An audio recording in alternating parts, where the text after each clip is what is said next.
وفيكم مننا نفس روحنا ودمنا، قلبنا بيرتاح هوام للي فعلا زينا. الكلام نفس الكلام، حتى نفس الاهتمام، عشرة مش ممكن تهون يوم من الأيام. حتى لوننا وشكلنا، يعني أنا شبهك تمام.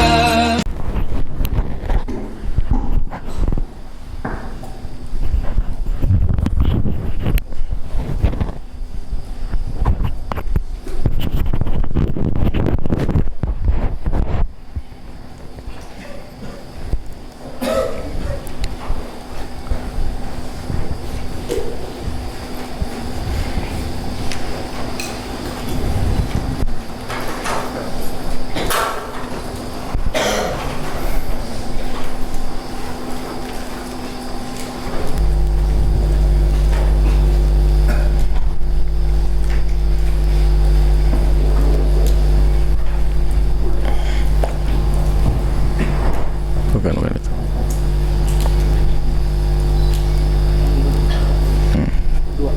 Yang datang kemarin Pak, banyak. Lupa yang ini catatan yang atas coba, yang atas coba. Bismillah.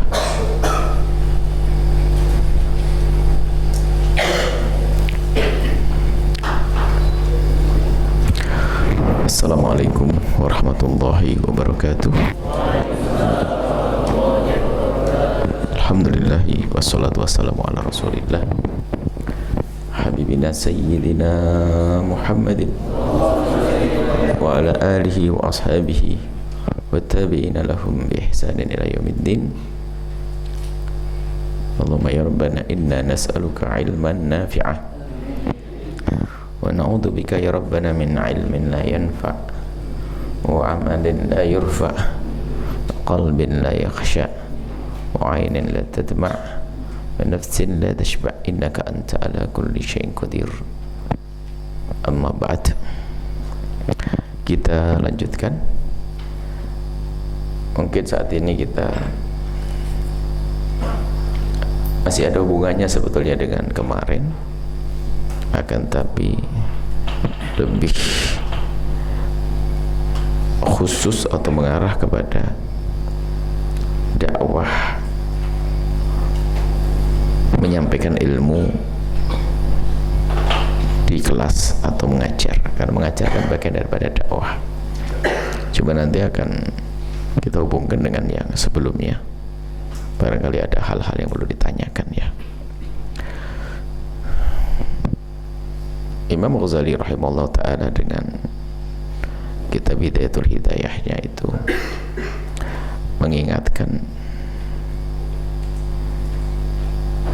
bahwasanya orang kelihatannya menuntut ilmu, akan tapi ada di hatinya itu niatnya salah,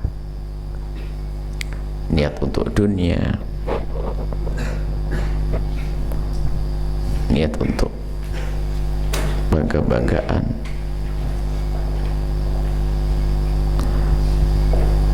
maka itu yang harus dijauhi. Sehingga sebagai seorang guru ya tidak boleh bosan-bosan untuk mengingatkan tentang niat mereka. Sebab kalau ternyata di hatinya adalah niat yang tidak baik tersembunyi,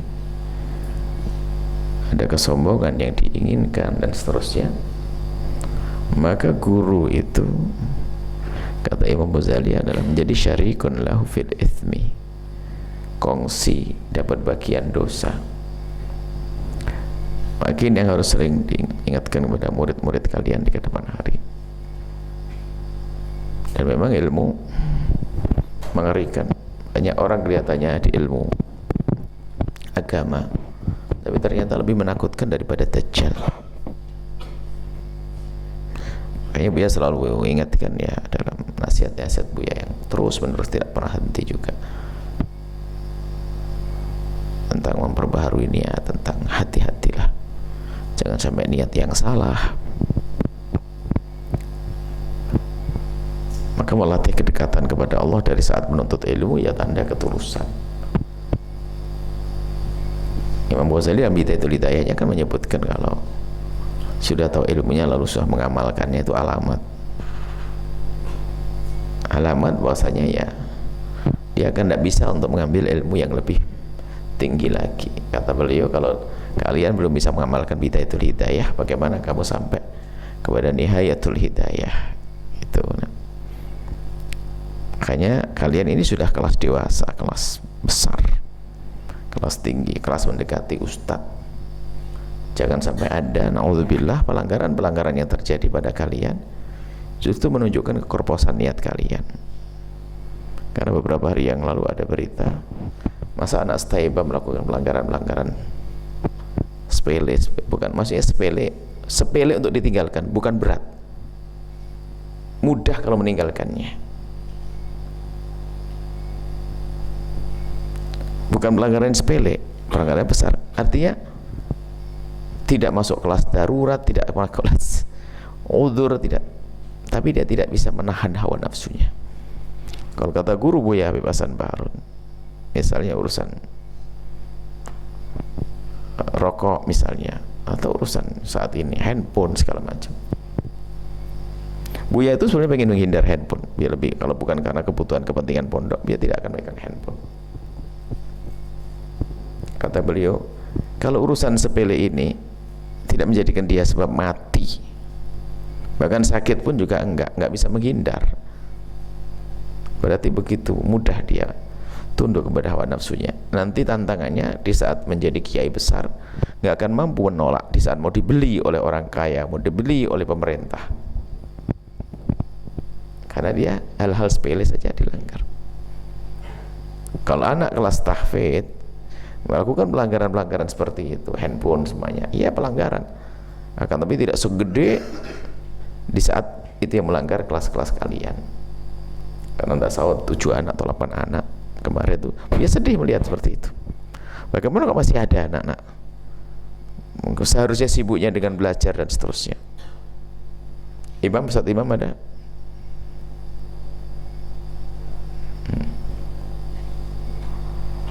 Nggak ada. Khalas ya. Maksudnya ini ada hubungannya dengan itu. Makanya termasuk hal semacam ini. Ya, itu ya saya. Jadi kalian itu nanti saat akan mendidik anak-anak harus kalian ajarkan hal-hal semacam itu. Kalau tidak sia-sia. Kamu tidak akan mengajarkan ini harus bas qada mukhalafah. Ini mukaddimah cara menajar sudah. Maksudnya ada hal-hal yang terjadi pada anak kelas Taibah, pelanggaran-pelanggaran yang beberapa hari yang lalu, itu nggak boleh terjadi. Kalau terjadi anak tahfidz sebuah pelanggaran, tapi sudah anak mendekati jadi ustadz seperti kalian, gede nilainya.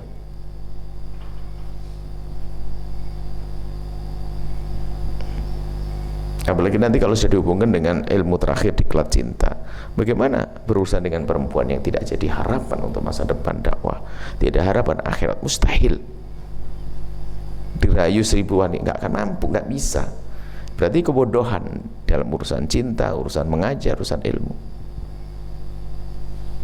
Ini baik ya. Jadi dalam mengajar santri, pertama kata Imam Ghazali adalah suruh luruskan niat dulu karena Allah. Nah ya gitu, supaya tidak kita kongsi dalam dosa. Tidak boleh berhenti. Kemudian kalian fahamkan juga yang kedua, bahwa jika yang kalian ajarkan ilmu syariat, tidak ada wazifah tugas lebih agung daripada yang kalian tekuni. Keyakinan harus ditanamkan. Mana lebih agung daripada wazifahnya Rasulullah? Nggak ada lebih agung dari ini. Teringat Dr. Buti, beliau cerita ayahanda Syekh Mullah Ramadan Buti cerita kepada Buti, Dr. Buti, kalau seandainya kemuliaan yang hakiki, kemuliaan yang tinggi itu ada di agar kamu menjadi tukang sampah, niscaya engkau akan aku jadikan tukang sampah. Tapi aku tidak melihat kemuliaan yang hakiki kecuali menjadi pewaris Nabi. Maka aku jadikan engkau pewarisnya Rasulullah. Maka dididiklah sehingga menjadi seorang budi. Saya Muhammad Said Ramadan Al-Budi.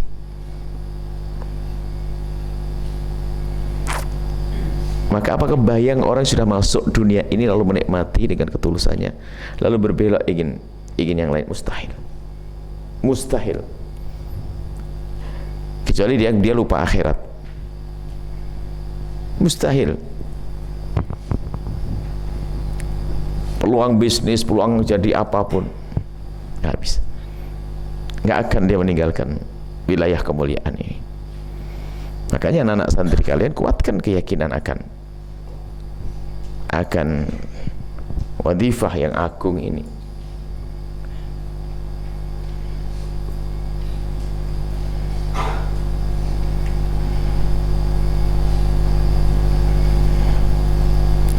Kemarin ada kok di antara salah satu kalian, anak teman kalian, citanya jadi pebisnis. Itu sebelum motivasi dakwah kayaknya kemarin itu. Pengen jadi bisnis. Untuk apa? Untuk apa jadi bisnis? Biar nanti bisa jadi donatur. Menjadi donatur bisnis. Boleh aja orang. Tapi dia di hadapan dia ada lebih agung daripada itu.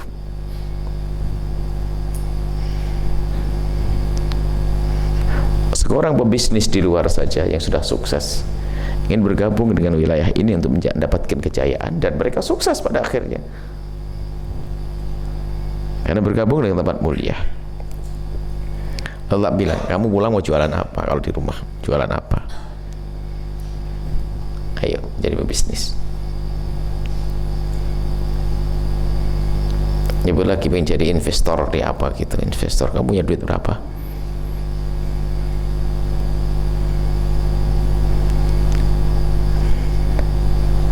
Kalau memang kita sudah punya kekayaan melimpah, bisa jadi investor.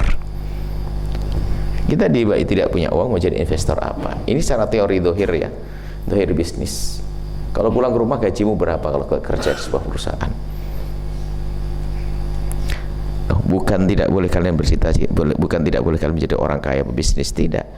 Dia itu saat ini sudah di jalan yang sangat istimewa, sudah menghafal Quran. Bayangkan, kok bisa tergiur, ini kan berarti ada sesuatu yang. Sementara anaknya seorang pengusaha besar, yang anaknya pun biarpun tidak sekolah pasti punya modal untuk bisnis dan bisa menjalankan bisnis orang tuanya. Di pondok, kemudian tiba-tiba dia pengen melanjutkan sekolah dan sudah mendaftar sekolah bisnis di luar, mahal sekali. Cuman dia cerdas, diajak ngomong sederhana begini, kalau kamu nanti jadi pebisnis, bisa enggak tiba-tiba jadi ustadz? Tapi kalau menekuni ilmu syariat kamu bisa enggak? Enggak, satu-satu jamnya. Tak suruh jawab satu-satu, tapi tak suruh dengar dua-duanya. Kalau seandainya kamu jadi seorang pebisnis, tiba-tiba berubah jadi ustadz, bisa enggak? Tapi jika kamu belajar ilmu syariat kuat, kemudian kamu berbisnis, bisa tidak? Merenung dulu, jangan dijawab. Kalau kamu jadi pebisnis, kemudian kamu tidak pernah belajar ilmu agama dan sebagainya, jadi ustadz bisa enggak? Enggak bisa dong ustadz. Betul. Dan kalau belajar ilmu agama, ayahmu sudah ada modal, bisnis bisa enggak? Bisa lah Bu ya. Ya sudah, kenapa kamu pusing? Ini banyak cara berpikir ini nggak cerdas. Buya itu kalau seandainya dari Yaman langsung jualan ayam, kayaknya nggak laku. Tapi Buya ngordinir orang bisa berapa puluh habis chicken kan gitu ya.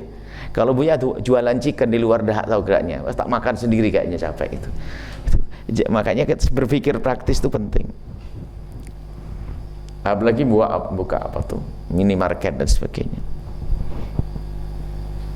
Nah, karena ini spesial, ini khusus para penuntut ilmu ini. Ini sangat beda jika bicara dengan para anak-anak di luar dan pebisnis. Kalian sudah berada di tempat yang mulia. Maksudnya anak-anak yang menuntut ilmu seperti kalian itu, nanti kalian motivasi sisi ini.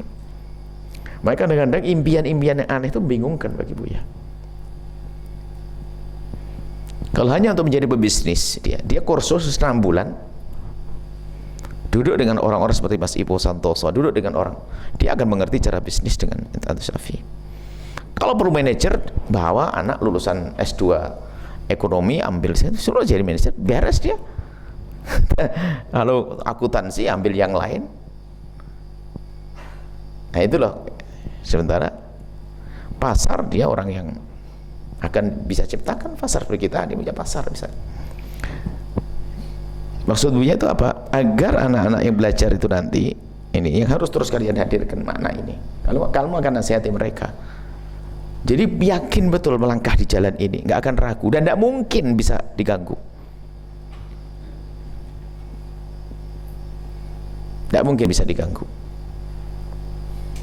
Enggak. Betul ya. Itu nasihat ketulusan itu. Nasihat bahasanya ini yang berapa? Kedua ya. Bahasanya ini agung sekali. Menjadi pewarisnya Rasulullah sallallahu alaihi wasallam. Allahumma shalli ala sayyidina Muhammad wa ala ali sayyidina Muhammad. Allahu akbar, Allahu akbar. Allahu akbar, Allahu akbar. Asyhadu an la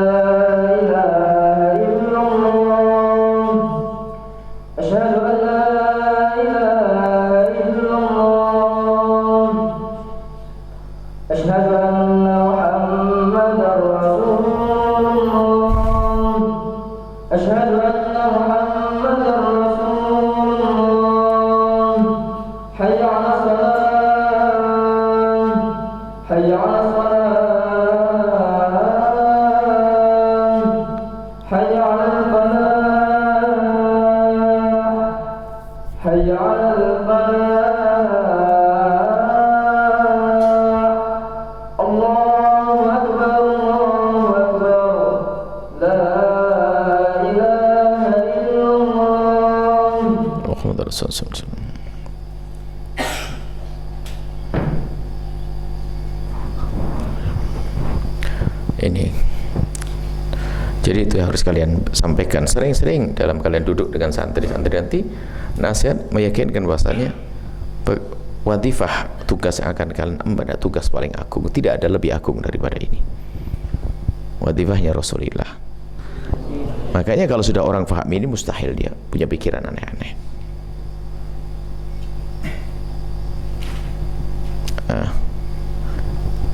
Cita-cita ya jadi warisnya Rasulullah. Adapun nanti tingkatan-tingkatan kan, mungkin ada sebagian kalian memang ustadz kelas, maksudnya secara ilmu Anda bisa kelas internasional, ilmumu betul-betul bisa saja kelas nasional. Mungkin ada di sebagian daripada murid-murid kalian nanti yang mungkin secara pemahaman adalah lambat, tapi semangat, bisalah dia menjadi ustadz yang matang di kelas lokal, kelas kecamatan, kampungnya, menguasai sholat jenazah, menguasai sholat ini, bisa khutbah Jumat, bisa ini. Tapi kan punya link nanti. Kalau sudah dengan al-bahjah, kan sudah link, permasalahan berat pun nggak usah masalah, tinggal disampaikan ke badan fatwa. Ada pertanyaan tinggal langsung aja, kembalikan jawabannya dibaca. Nggak susah, ya kamu pergi kemanapun aman. Tapi kalian menguasai majelis mingguan, kalian bisa mengisi dan seterusnya. Makanya menuntut ilmu itu penting supaya tidak jadi pengkhianat.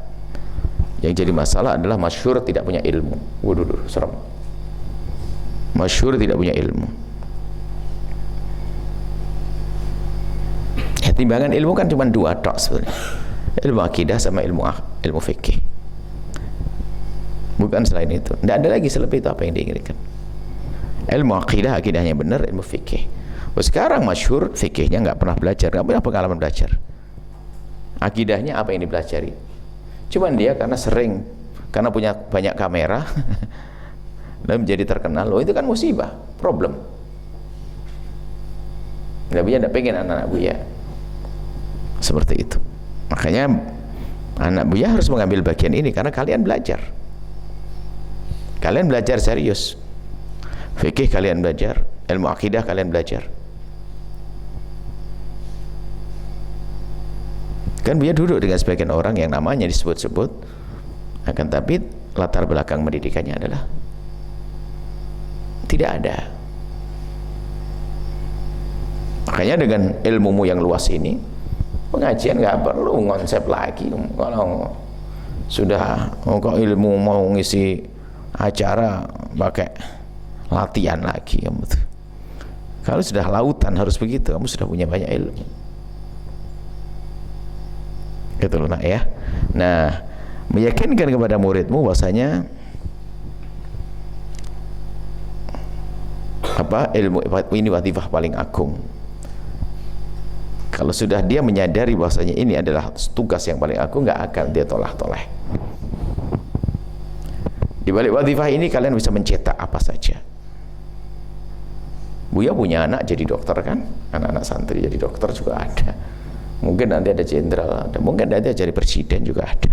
Nggak harus Buya itu harus jadi dokter, nggak harus Buya jadi pengusaha, nggak harus Buya ada ribut nggak ngambil kursi DPR. Udah punya daftar jadi apa?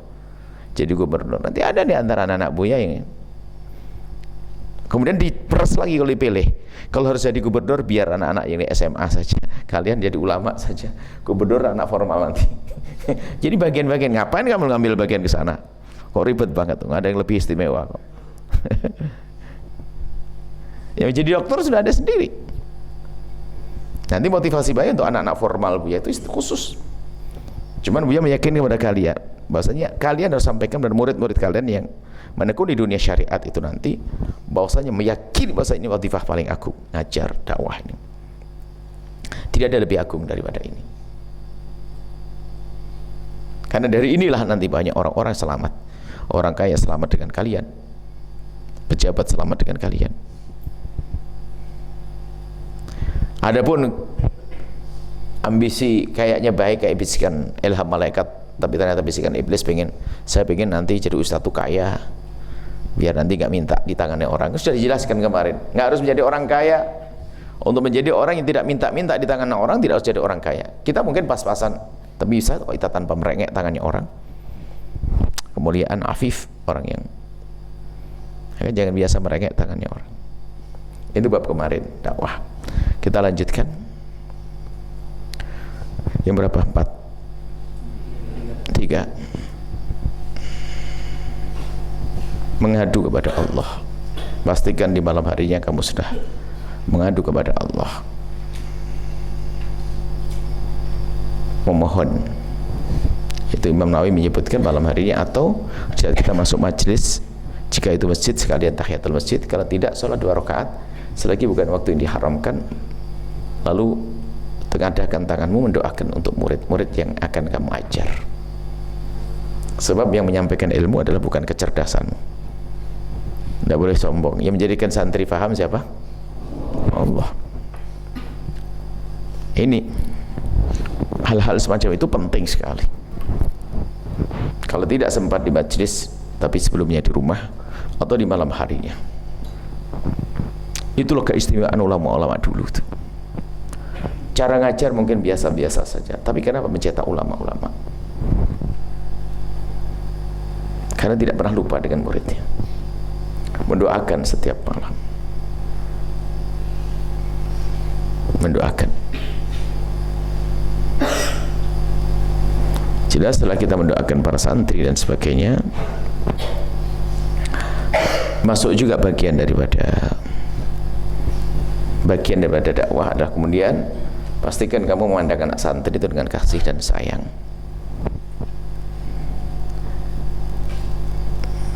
Harus memandang dengan cinta, biarpun yang bandel dan sebagainya. Nggak ada benci, nggak ada dendam,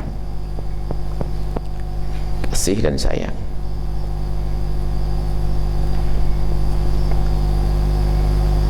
Baik, ini adalah sebelum kalian mulai mengajar. Adapun kalau perlu kalian tambahkan, sebisa mungkin kalian adalah dalam keadaan punya wudu, Nggak berani Buya tuh ngajar kecuali punya wudhu, kan gitu.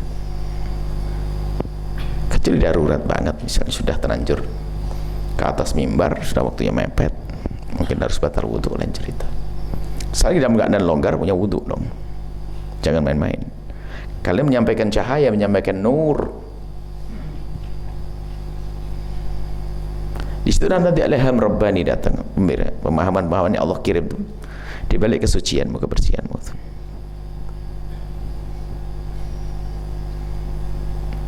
Itu kemudian kita akan masuk di saat kalian mulai ngajar. Nah, tambah nih satu supaya ada diperbarui lagi. Tadi secara umum maknawi rohani tadi itu. Sekarang zahir. Kalau tadi mereka kan cara mengajar cara batin kan tadi itu. Ini secara zahirnya. Ini belum ada di catatan buku Buya, nanti biar kasihkan ke tim pustaka biar ditulis. Pertama adalah pastikan kalian sudah menguasai teks kitab, materi teks kitab. Dari sisi satu, dari sisi A, arti dan maknanya sudah benar, harus gitu. Jadi pertama kali kalian harus fokus kepada lafaz kitabnya dari sisi artinya. Yang kedua cara membaca, hati-hati, anak Buya nggak boleh menjazem-jazemkan. Buya di grup-grup yang grup ulama Timur Tengah, grup pokoknya Demak sana, itu kalau baca kitab tuh nggak berani dia pelan-pelan tuh membaca fasih, kayak mafhum, karena takut salah. Nggak boleh. Kalian membiasakan di saat ngajar. Ya qala Abu Hanifah tak harus begitu. Nggak boleh qala Abu Hanifah, nggak ada jazm-jazman. Ini penting sekali untuk melatih kalian supaya kalian membiasakan. Nanti ini masuk bab yang dibahas, kalau kalian ngasihkan ceramah nukil kalimat Arabiah harus dengan bacaan yang benar dari sini. Jadi kalian membaca itu kepada santri itu pasti bacaanmu itu bisa ditiru oleh dia. Nggak boleh kalian menjazm-jazmkan mafhumnya saja atau kalimat, kalian baca yang benar. Ya. Jadi kalian dari sisi makna, sisi bacaan. Ini harus betul, harus kalian kuasai. Nanti apalagi kalau sudah mulai senang lughah itu adalah bisa bermacam-macam nanti. Dari sisi lafadznya saja bisa kalian menekuni, sisi makna pembacaannya bisa i'rabnya bisa bermacam-macam i'rab. Ada seninya juga. Boleh kalian baca u a i boleh. Nah, itu bisa saja nanti unik, ada seninya. Makanya tolong, ini kalian jadi ustadz jangan biasa pakai jazm-jazman, tidak ada. Kalau pakai ketahuan Buya, tak batalkan, balik lagi ya masuk tahfidz. Harus membaca, karena itu juga melatih kepiawaianmu dalam membaca. Kitabut Taharati harus gitu. Kitabut Taharati an-najasatu. Ya. Apa gitu? Harus domir. An-najasah enggak? Jangan biasa begitu. Itu yang menuntut kalian untuk menjaga kekuatan nahwu sorof. Paham ya? Ini jadi konsen dulu urusan materi matan, nasnya dari sisi maknanya, sisi pembacaan lafadznya. Ya, harus paham. Kemudian yang kedua,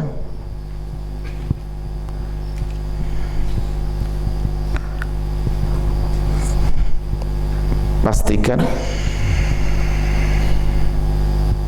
ada referensi lain, kitab lain yang jadi sandaran mengajar. Harus minimal 2 buku.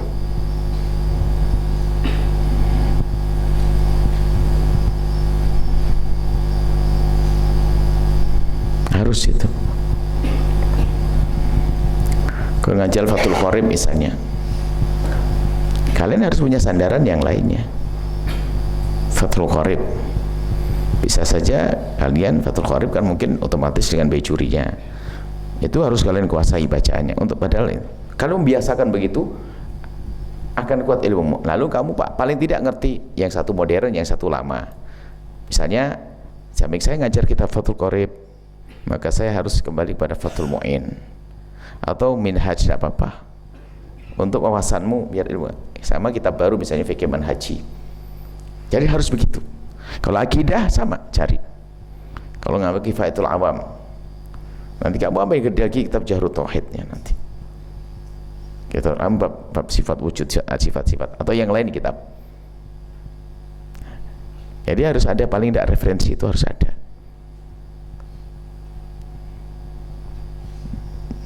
Itu menjadikan cara mengajarmu lebih indah nanti. Sehingga yang sekiranya takbirnya itu susah untuk dijelentrehkan, tapi kamu sudah memahami dari kitab lain. Kalau cara belajar, cara ngajar semacam ini pasti kamu amalkan, ilmu semakin luas. Makanya orang mengajar itu harus semakin alim. Kalau Buya belajar jam 11 bisa istirahat dulu tuh. Tapi giliran Buya dapat tugas ngajar jam 1 belum tidur Buya. Kan Buya harus menyiapkan. Apalagi ketemu anak-anak kritis begitu, nggak bisa main-main. Anak-anak cerdas. Waktu dulu kan di Yaman, dia ngajar anak kelas. Ada sampai 2, sampai Buya ingat betul. Kalau asatid yang lain memang, kalau asatid kan setelah masuk kantor istirahat. Kalau Buya tuh setiap ada anak pengen nambah, ya Buya kasih waktu. Ada 2 anak cerdasnya main kelewat ya. Cuma dia latar belakang pendidikannya adalah beda. Sehingga waktu itu, waktu belajar akidah, Buya ngajar akidah. Hanya Buya kasih kitab kecil, Kifayatul Awam. Kan situ banyak mustalah-mustalah yang aneh-aneh itu. Jadi bagi dia itu unik banget. Bayangkan dia sambil kuliah semester terakhir, dia sempat menyelesaikan Kifayatul Awam dengan Buya itu hanya dalam waktu setengah jam kali berapa pertemuan. Dia bacanya sudah lancar, warna Arab tentunya, tapi bukan masalahnya itu, tapi pemahamannya. Sekarang menjadi penulis besar, dia seorang perempuan. Nah, maksud gue yaitu referensi ini membantu wawasan kalian semakin kuat. Jangan sampai gaya ngajar cita-citaku. Ada sebagian santri cita-cita ini kalau dalam bahasa balang, so nanti kalau sampai di rumah aku baca kitab Fathul Qorib itu tok maknai, maknai bukan memberikan ilmu. Alhamdulillah sekali puji gula itu tok selesai khatam, bukan gitu. Bahkan kalau seandainya kalian berjanji, kalau aku ngajar Fathul Qorib, maka referensi yang aku baca Fathul Qorib sudah aku hafal. Paling tidak hafal saat itu, untuk buktikan bahasanya kalian murojaah. Cuma 3 hari kau baca bolak-balik setengah hafal paling tidak. Loh, kalau kalian cara ngajar kalian semacam ini, kalian kuat, hebat. Seperti itulah. Jadi mematangkan matanya, mengerti, fahamkan bahas apa, melafaz maknanya. Kadang mendadak di saat di kelas bingung bulat memaknai. Bagaimana memahamkan yang lainnya? Sama bacaannya. Tolong jangan membaca pakai jazm-jazman. Dan nanti jangan percaya kalau Ustadz pakai jazm-jazman. Ustadz kalau baca jangan pakai jazm-jazman gitu. Karena dia pengen budayakan anak kita. Ustadz kalau membacanya tidak berani, yakin. Karena Buya pengalaman kemarin itu adalah, siapa yang ikuti Zoom dengan Buya itu, lihat bacanya berantakan, padahal S2 luar negeri, bahkan ada S3, karena tidak membiasakan. Nah, karena Buya nggak boleh seperti itu. Justru di saat iskal ini bacanya gimana sih, mumpung belum masuk kelas, bisa tanya temannya, ini apa sih Arabnya. Itulah menjadikan kalian kuat, karena Buya tidak ingin kalian hanya pengajar saja, tapi harus tambah ilmu. Buya belajar minhaj, nah dulu belajar minhaj dan sebagainya, tapi waktu belajar nggak ada terlintas ilmu di otak Buya permasalahan. Justru Buya terjun di masyarakat, banyak permasalahan. Nah, di saat Buya ngajar, disitulah ternyata akan keluar lagi. Kalau tidak ngajar nggak bisa. Makanya kalau kalian ngajar jangan pakai sistem menerjemahkan, bukan. Muridmu sudah pintar-pintar kok menerjemahkan, diketawain kamu nanti.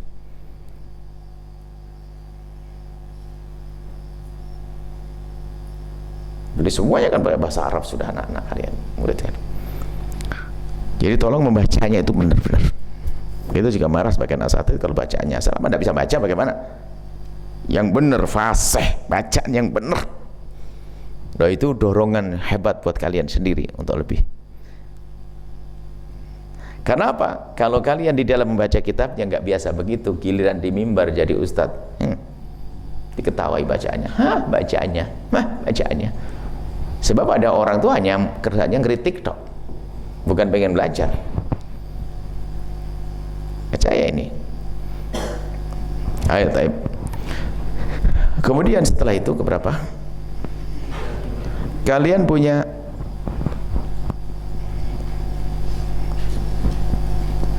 faedah di seputar pembahasan. Harus ada faedah.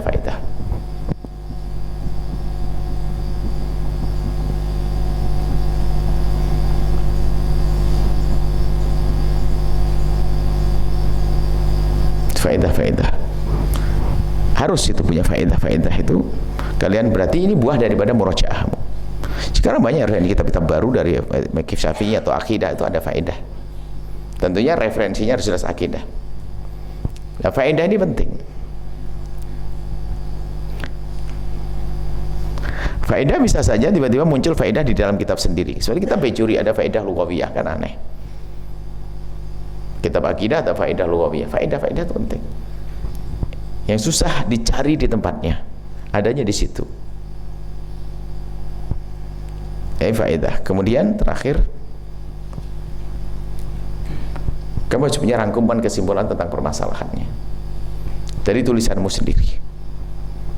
Nah, ini termasuk harapan Buya, semua anak Buya pandai menulis. Ini terakhir semuanya. Biasakan itu, wajib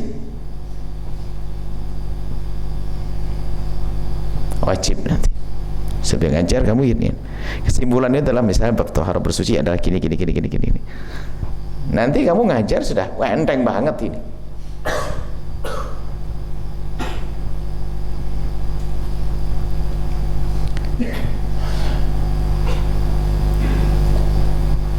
Jadi nanti itu setiap anak berbeda kelihayannya di dalam mencermati omongan guru untuk disambil dihadirkan dalam bentuk poin-poin penting itu. Misalnya kalau bab fikih kan di kitab apa sih bapak ya, misalnya awal-awal aja deh, masalah thaharah bersuci contoh.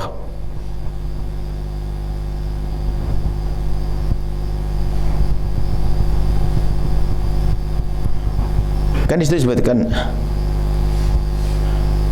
darah najis, cuman dia ada darah ma'fu.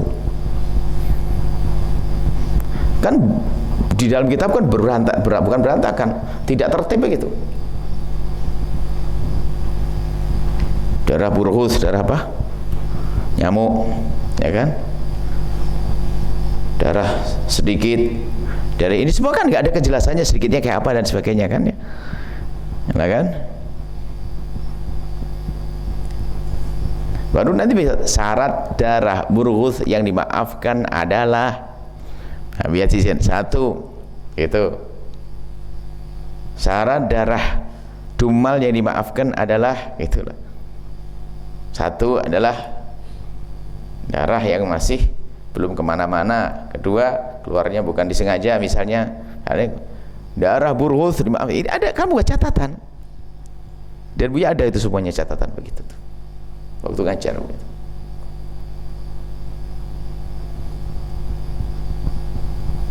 Seperti sekelumit dari catatan yang saya sampaikan, misalnya ya kayak syarat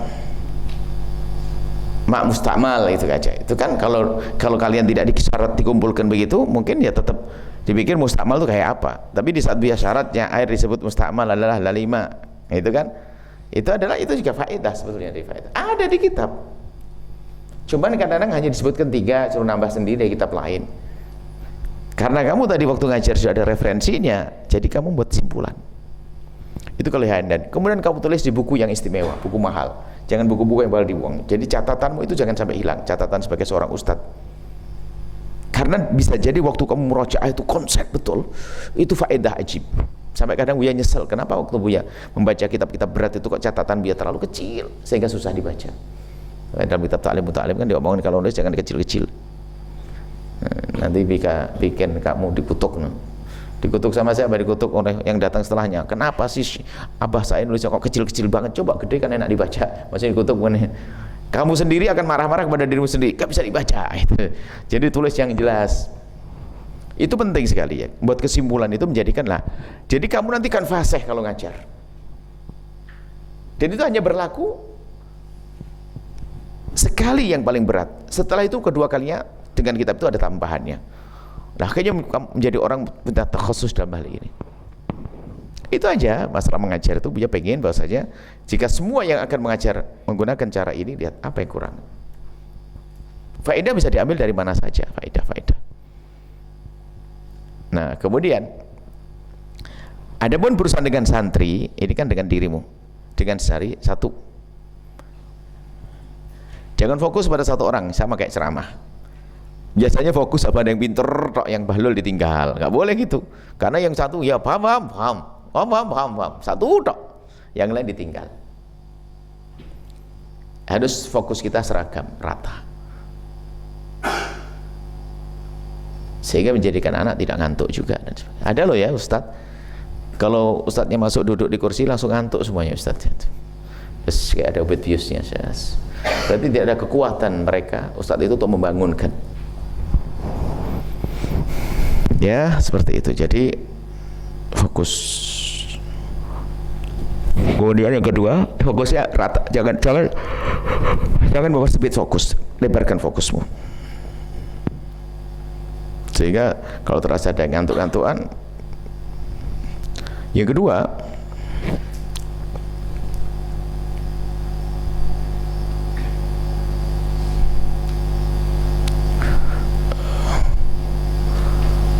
pastikan dia memahami omonganmu. Jangan kamu ngomong sendiri. Nah ini perlu juga dicoba-coba kalian rekam. Kamu paham enggak? Kadang bulat omongan. Jadi pastikan dia tuh paham. Maka itu akan menuntut kalian untuk bisa berbicara fasih. Jangan hanya asal baca tok, lalu tidak paham, mereka paham. Jadi cara berbahasa pastikan mereka paham. Makanya jangan buru-buru kalimatnya, jangan ngebut-ngebut. Ini juga mirip ceramah Buya itu kan sudah ada dua model. Kalau ceramah bebas itu kan, kalau Buya ngajar di hadis itu ya kurang lebihnya kayak begini, nggak perlulah ngebut-ngebut. Kan ada hadis, ada Riyadhus Shalihin, ada apa sekarang tarhib dan sebagainya, kita baca nas. Tapi teksnya harus jelas. Kayak saya persis. Jadi pastikan orang itu paham dengan omonganmu. Kalau seandainya kamu rekam, kamu paham dengan dia. Dan ini penting. Ada orang ngomong apa sih? Ngebut terlalu ini nggak pakai. Nggak jelas. Terlalu ngebut, terlalu cepat. Atau tidak kurang mengangkat suara.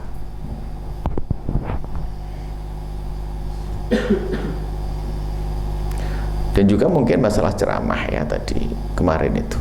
Pastikan sound itu adalah sound control, ini adalah masalah teknisnya. Sound control itu harus ada. Kamu minta nanti kalau saya ceramah tuh, kalau bisa mengadakan itu ada sound control. Supaya apa? Soundmu nggak ada sound control. Kayaknya nggak kedengar suaranya. Di sana kupingnya sakit, terlalu keras suaramu. Itu nggak enak juga. Jadi kontrol sound itu ternyata mempengaruhi caramu ngomong. Buya ceramah itu kerasa, kalau nggak enak itu kesedot suara Buya itu, capek banget.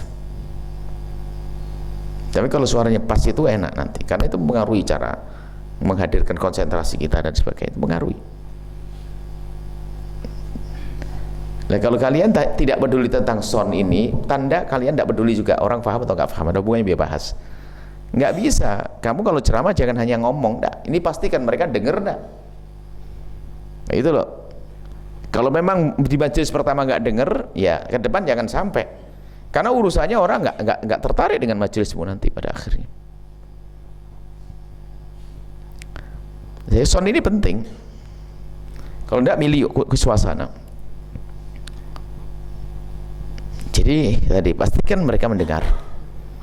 Kalau tidak dengar, nggak punya paham. Ibu-ibu di atas ribut, pasti nggak dengar. Suatu ketika, mohon maaf, pasti ya diribut. Pasti gitu, karena apa? Nggak dengar. Dan dia menyesal, datang nggak enak, sudah nggak menarik. Biarpun kalian tidak boleh merepotkan orang, iya, tapi kan nanti kedepannya bisa diusulkan. Hari pertama iya, tapi kedepannya nggak boleh gitu lagi. Ini juga perlu diperhatikan.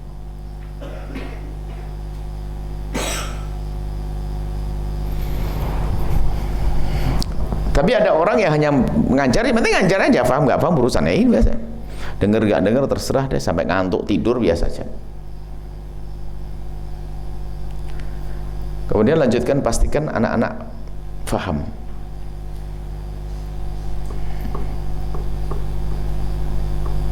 Dengan cara, nah ini loh, yang biasanya ini sudah pernah punya pakai, tapi beberapa waktu yang lalu ini gara-gara harus ngejar kurikulum selesai itu kadang-kadang itu menjadi. Jadi apa? Tanya sebelum.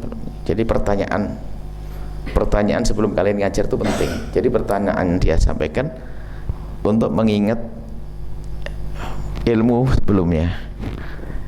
Sehingga dengan begitu, karena nanti bakal ditanya oleh kalian, murid-muridmu itu bakal kalian tanya, maka dia akan belajar.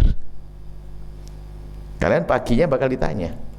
Nah, karena dia mempelajari ilmu yang kemarin, maka di saat kamu mengajarkan ilmu baru langsung nyambung.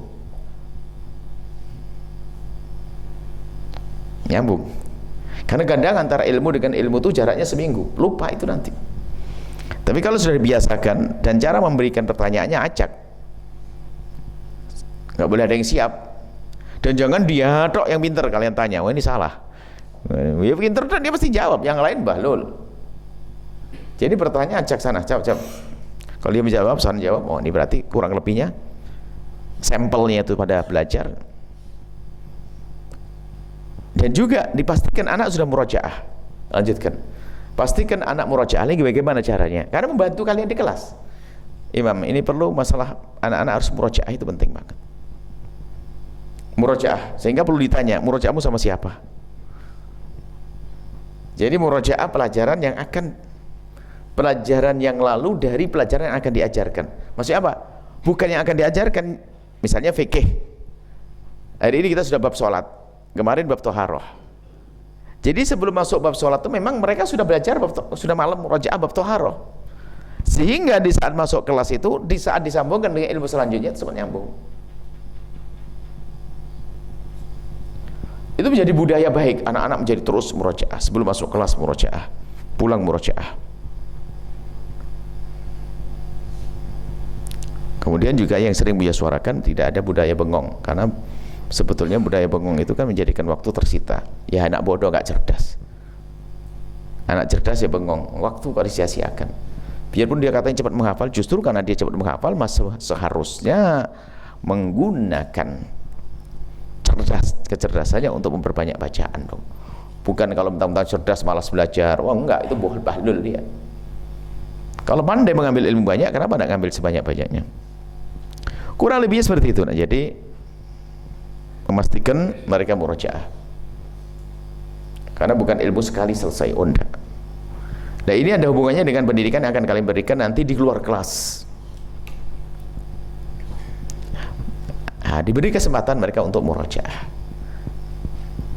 Maka sangat sia-sia kalau Ustaz hanya ngajar tok tapi tidak dimurojaah sama muridnya. Nah, ini termasuk rugi kita. Jadi murojaahnya mereka itu adalah penting banget untuk menguatkan ilmu yang lalu, mempersiapkan ilmu yang akan datang. Bab murojaah. Ya, saat ini pun kalian juga masih belajar, metode ini penting. Taib, insyaallah sekitar ini saja mau ditanyakan. Sudah 7:30, tidak kerasa sudah. Perjalanan 45 menit. Ayo pertanyaan seputar dakwah kemarin. Besok tinggal seahkam pagi ya, diklat cinta. Pada subuh sah. Taib. Ayo, hak mikrofon.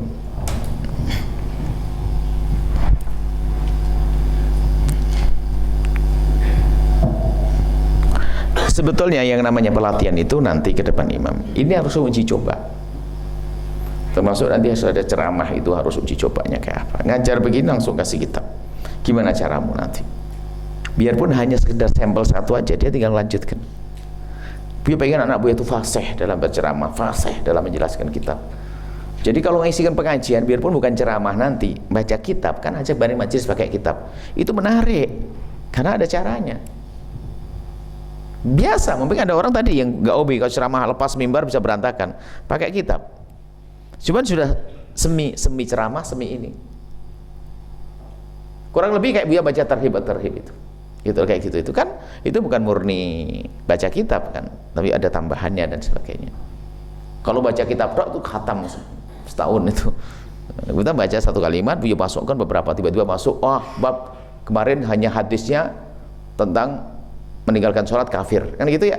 Buya keluar bab baru menurut a'immah tentang meninggalkan sholat. Nah kamu juga bisa begitu, karena sudah punya tulis fikih praktis kan, meninggalkan sholat bisa aja sebetulnya, enteng. Cuman menyambungkan ini loh yang kadang-kadang tidak kepikiran karena tidak terbiasa. Itu kan hanya di hadisnya, itu hadisnya cenderungnya orang yang bermadhab bahwasanya meninggalkan sholat kafir. Coba aja hadis semuanya, yang nggak kafir nggak ada dalilnya di situ. Ayo, itu aja ya. Jadi sebetulnya Buya pengen nanti setiap orang ada latihan belajar mengajar. Ini mungkin untuk lanjutannya harus diuji man. Mungkin begini, termasuk yang akan kita tugaskan itu, Buya pengen anak Buya maksimal diuji. Kamu ngajar apa nanti?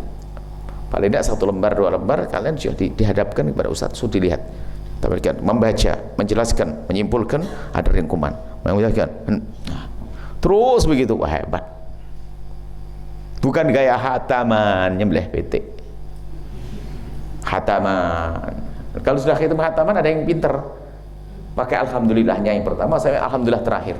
Selebihnya dia main tidur barokah. Ikut hatamannya doa apa itu, pantesan dia gak pinter-pinternya.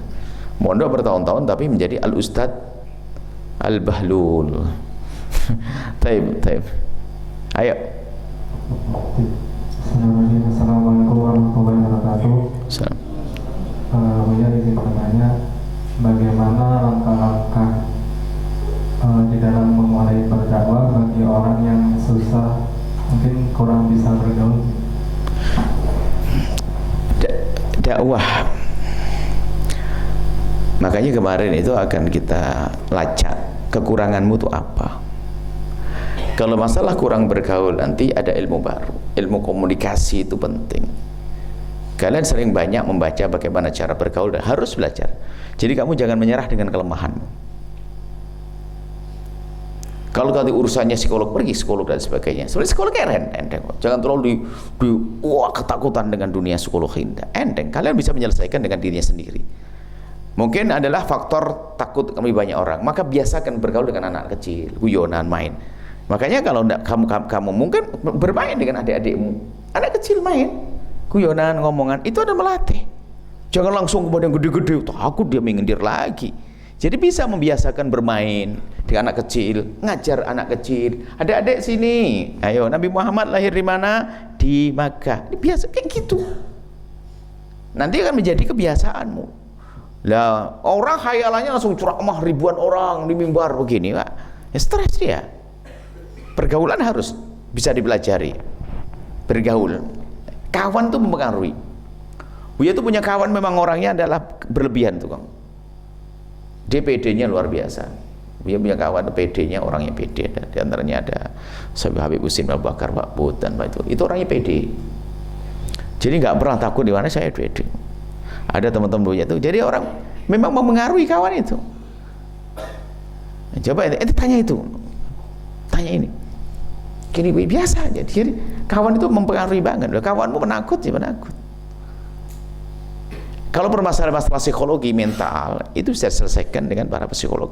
Nggak usah lama-lama, asalkan dia mau untuk sembuh. Kalau memang penyakit, termasuk bermain dengan anak-anak di bawah umurnya itu sangat membantu. Karena apa? Ada percaya diri kalau lebih anak. Kalau lebih ketua itu minder enakan. Anak kecil, guyonan. Nah itu seperti itu harus diselesaikan. Nah baru nanti ceramahnya Kemudian kalau ceramah nggak ada hubungannya dengan pergaulan, dia hanya menyampaikan saja kok. Asalkan dia punya materi, selesai. Hanya Buya membedek sisi cara tidak indah modal bergaul itu bikin orang nggak enak, percaya. Mau Buya tugaskan ke tempatnya sesepuhnya marah sama kamu, ini kok orang diem tok, diajak ngomong enggak, apakah dia karena bukan bagaimana Nabi selalu basam menyapa orang Assalamualaikum, itu kan perlu dilatih, tidak boleh menyerah dengan sifat-sifat semacam itu. Bahkan dalam dunia pesantren Buya tidak mengarahkan masalah psikologi, adalah masalah kurang piawai, jadi harus berlatih kamu, kurang hebat, itu membahayakan dalam pergaulan. Orang tidak ada yang senang dakwah pun ya Buya kasih, nah kamu tak tugasin di sana, ada beberapa sepuh, lah itu tidak pernah ngomong, telepon nggak bisa bergaul, ya ngerepoti, akhirnya apa? Sepuhnya bubar semuanya, kan begitu. Nggak bisa, nggak boleh menyerah dengan itu. Makanya kalau menyerah ya dia awal kebodohannya, awal kegugurannya, awal keruntuhannya, nggak boleh menyerah. Maka nanti ini termasuk sisi kedua, kenapa tempat ini kok jadi tempat, kemarin yang bertanya nggak mau ceramah di sini, Mam, tempatnya, Mam. Di sini kan? Itu cari orang yang mana ini. Di sini persis. Buya. Ingat tak? Ini tempatnya. Besok jangannya ada lagi di sini. Dia Buya, apakah ceramah harus di depan? Kalau orang nggak bisa ceramah gimana? Ente tak pegang nanti. Seperti ente tak mulai. Ente dimulai dari ini. Bergaul dengan orang gimana caranya? Harus diselesaikan dulu problemnya. Lu membahayakan. Kemarin ada anak SMA, SMP, dia jujur, akhirnya Buya suruh masuk ke Blitar. Buya akan pesan kepada guru-gurunya, dia punya masalah, tidak bisa bergaul, cuman dia sadar, Buya saya tuh nggak bisa bergaul, sehingga karena saya tidak bisa bergaul, sehingga orang menganggap saya ini adalah sombong. Sehingga dia cerdas, ini kayaknya anak itu cerdas, cuman dia punya masalah begitu, sehingga saya nggak punya kawan. Akhirnya memondok di Al-Bajah, tidak berani. Akhirnya masuk ke Blitar, nanti sama Ustaz Sobirin, nanti ada Ali dan sebagainya, dia mendekati. Nah, kita perlu titip pada yang lainnya juga. Dia menyadari tidak bisa bergaul, akhirnya dianggap sombong, karena sombong nggak punya kawan, akhirnya nggak betah di pondok. Dia mau keluar dari pondok, tidak, kau pindah ke Blitar sana. Nanti biar dibantu, lingkupnya sedikit dan ini harus selesaikan, nggak bisa, harus pede dong. Anak Buya kok nggak pede. Percaya diri itu penting, keberanian itu penting, itu bisa dilatih. Makanya tidak boleh menyerah. Makanya Buya waktu itu ada orang ngadu, saya takut mau lanjutkan pendidikan di sana. Ini adalah lemah. Biasanya satu model. Orang belajar ketakutan, takut tidak lulus. Orang dakwah nanti gimana, takut tidak diterima sama orang. Ini adalah problem yang bahaya sekali itu. Diselesaikan. Mau sekolah takut tidak lo? Ya jangan sekolah. Lah kok begini aneh sekali. Lah itu sebenarnya adalah perlu dilatih. Makanya Imam dilacak beberapa anak yang punya permasalahan seperti itu, supaya pertama diyakinkan dakwah tidak harus dengan cara ceramah. Ada salah satu kawan kalian mungkin tahu, dia mau keluar dari tafakuh hanya gara-gara apa? Khawatir kalau suruh ceramah, mending keluar sajalah ya. Maknanya salah. Nggak harus ceramah. Jadi orang alim kan harus ceramah, nulis buku juga bisa, kan gitu loh. Jadi masih banyak. Cuman masalah bergaul beda. Mungkin kamu tidak ceramah, iya, tapi kamu bisa baca kitab. Tapi kalau bergaul wajib. Muamalah, akhlak itu dari situlah. Jadi bergaul itu bukan di saat kamu senang dengan dia, tidak. Karena kamu orang yang hebat, biarpun dia memusuhimu, seperti waliyun hamim, seperti sahabat karib, nggak pernah bedakan karena pandai bergaul. Dan kehebatan Nabi adalah pandai bergaul. Itu bisa dilatih, kesabaran dan sebagainya.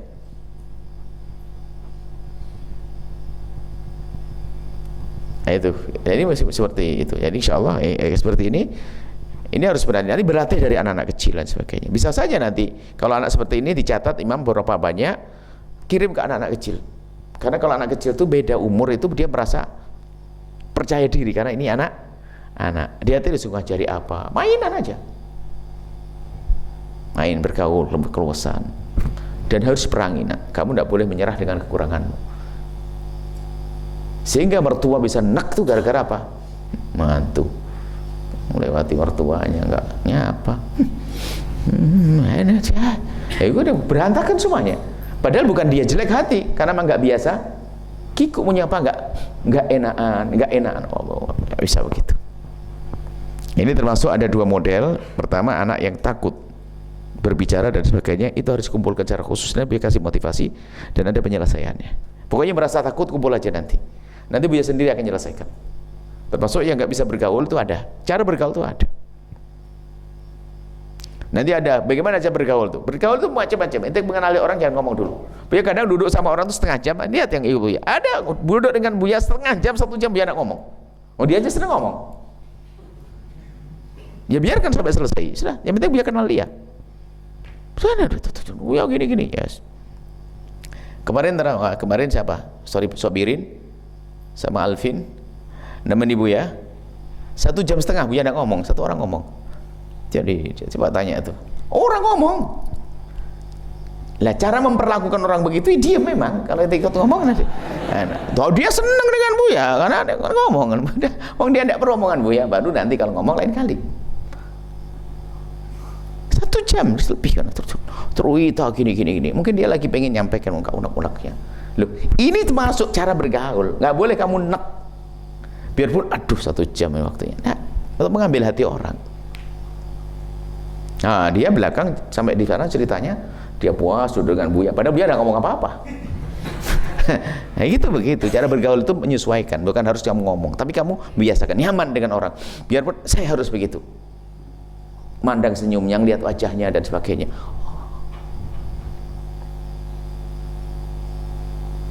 Sampai orang yang ngasih sesuatu buat inti Alvin sama Sobirin.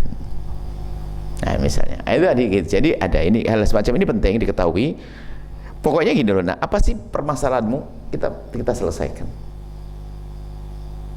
Karena ilmu ini ilmu sinai, ilmu yang bisa dilatih, pelatihan. Soekarno itu jadi orator besar itu adalah latihan loh dia. Di saat umurnya 17 tahun dia. Karena belum ngerti dia harus jadi, dia cita-cita tinggi dia untuk bisa mempengaruhi orang. Dan memang dari kecil sudah tampak, orang bisa mempengaruhi orang itu tampak dari kecil.